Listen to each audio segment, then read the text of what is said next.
One of the things that we're noticing, obviously the whole industry's noticing, is the shift away from new inventory sales to used inventory sales.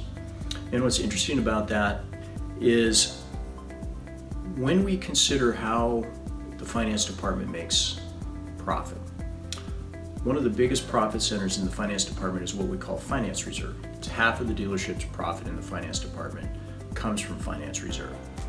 Finance reserve, of course, is a function of the average balance to finance, the average term financed, and the average rate spread.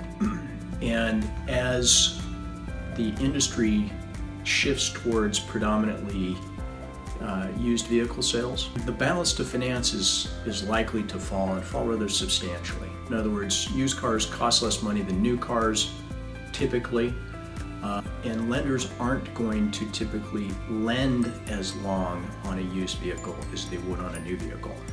So even if you're selling the same number of units a month as a dealer, but your inventory mix has shifted from, let's say, 60% new, 40% used, to the opposite of that, 40% new or maybe 30% new, 70% used car sales, the shift in finance reserve profitability is likely to be rather dramatic.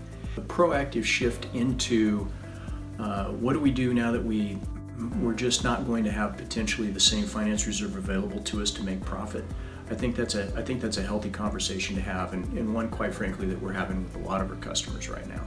And moving into some new products that are consumer-oriented, safety-type products that really add value, both from a consumer want standpoint, a legitimate value add from the dealership standpoint, something that could even actually give to the consumer as a part of purchasing a vehicle, and then of course creating an upgrade opportunity in the finance department. So lots of cool things out there. One of the best parts about the car business is it changes continuously, and I think it's having the foresight to see where we're going and having a plan for how do we get to where we need to be to maintain our profitability.